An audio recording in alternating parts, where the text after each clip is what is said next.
Hi dear friends and subscribers, welcome to the Cricket Happening show as usual.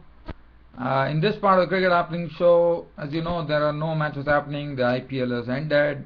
Yesterday we saw that England took the series with New Zealand 2-0. Now the focus shifts on to the one-day internationals. The first one-day international which is coming up. I think it's on a Friday between England and New Zealand. So 3 one-day internationals are going to be played. 5th one-day international, the 5th of May, sorry, 5th of June will be the final one-day international, just before the big event takes place, and that is the Champions Trophy. Now, Champions Trophy 2013. Now, Champions Trophy is coming after quite a long gap. If you remember, the defending champions are the West Indies, who actually had a victory over England, I reckon. So West Indies are the defending champions as far as the Champions Trophy is concerned. So one significance is that the Champions Trophy is returning after quite a long time, and it is going to be played in England, and it kicks off on 6th of June with the first match which is coming up. Let me tell you, and today the focus is going to be on the Champions Trophy, regarding the rules that are there, a lot of things that I can dwell on today. So Champions Trophy starts off with the first game, that is going to be the match which is going to be played at Cardiff.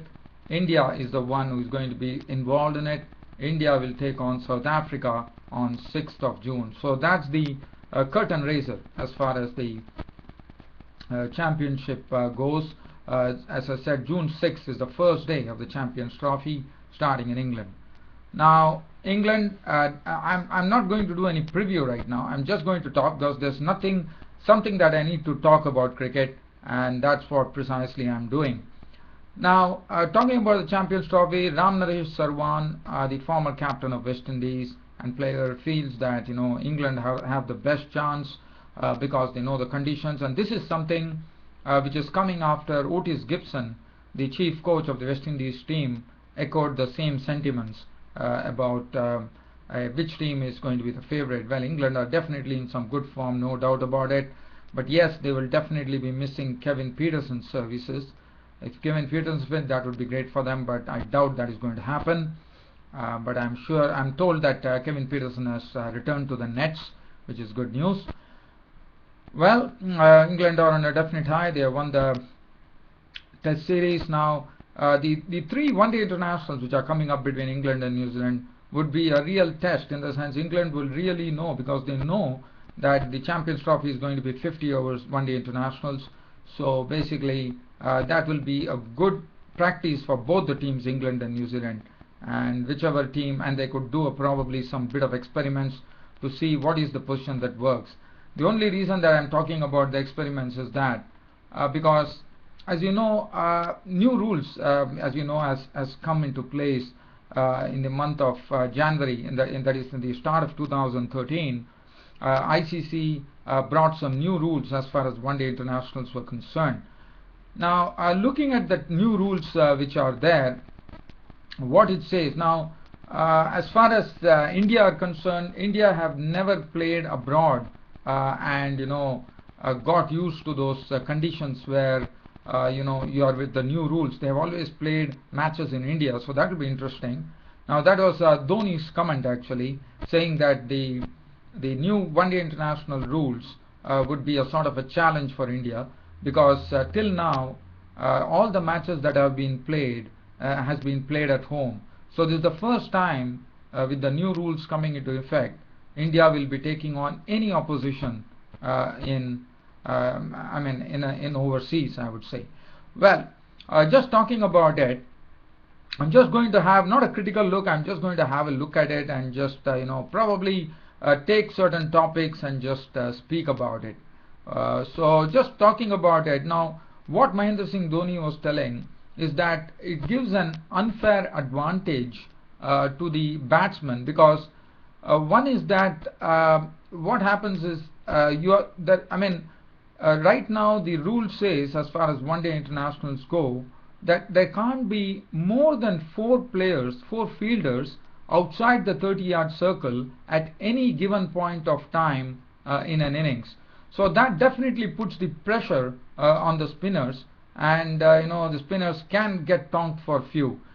Now, and also the other rule would be bowlers can bowl 2 bouncers and over, but the one thing that I don't really agree with is the other things are still agreeable, like 4 fielders allowed inside the 30-yard circle, but it's only a matter of skill of the bowler, the spinner, who I think would be on real test, because spinner has to really bowl into those good areas, and he has to bowl pretty tightly so that he doesn't allow the batsman the liberty to tonk him for a few sixes or fours. So that will be a real test for the spinners.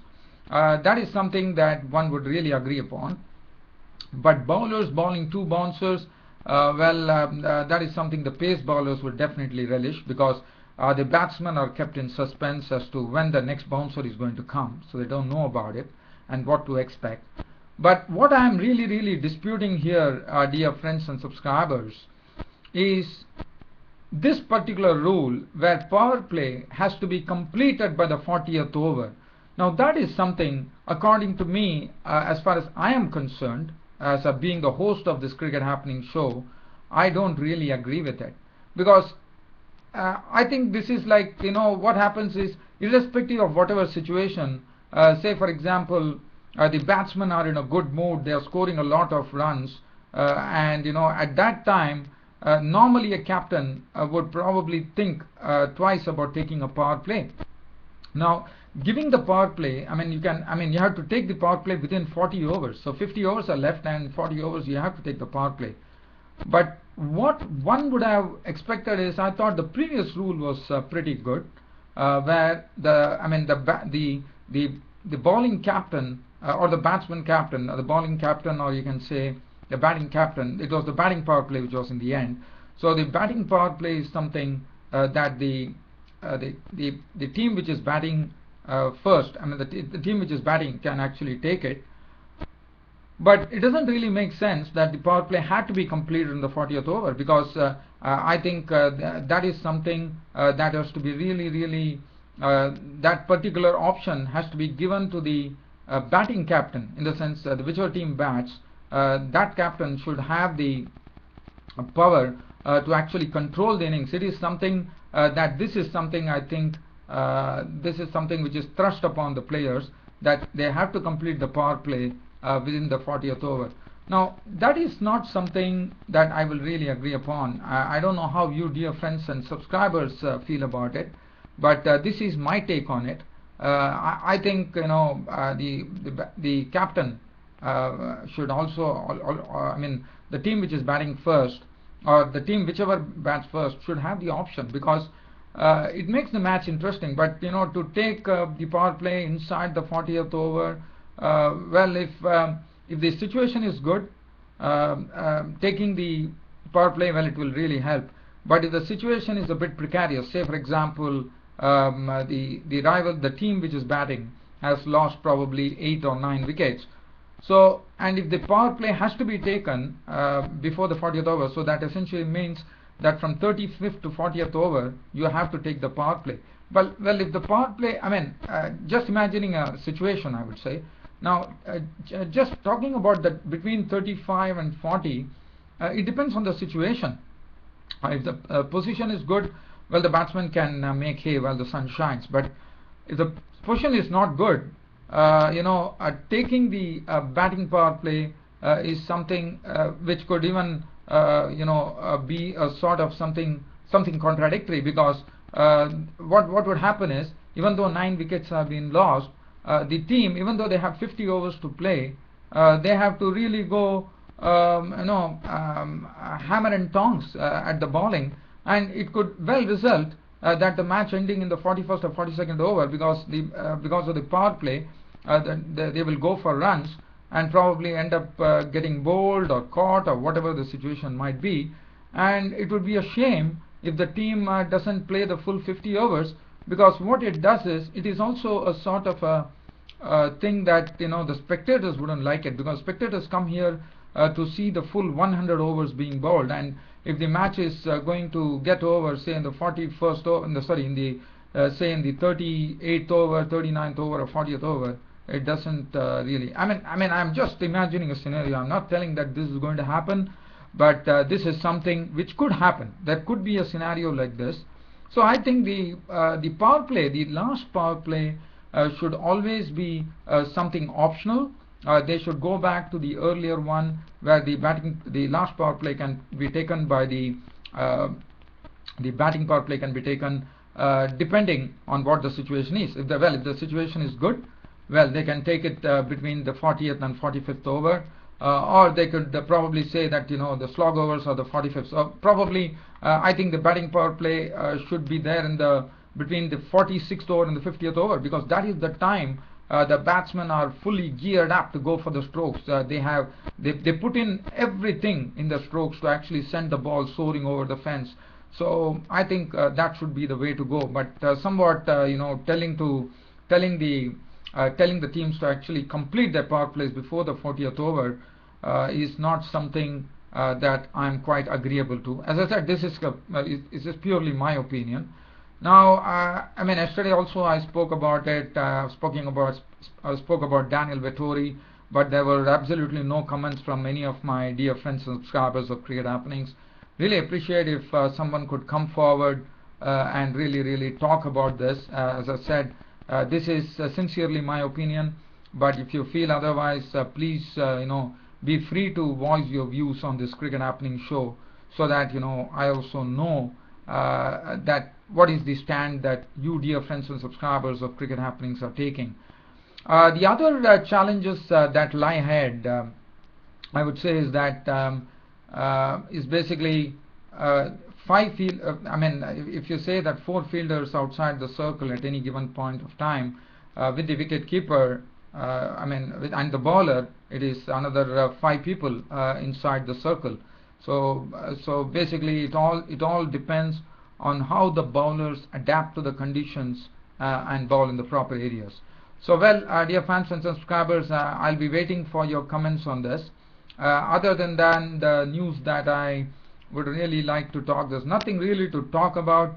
Probably we are going to come to the end of this Cricket Happening show now. Let's hope that England probably they know the conditions better. The ball will swing around. So whichever team has some good swing bowlers would really benefit in England, no doubt about it. Any team which moves the ball in the air and off the seam, right? So it would be very interesting.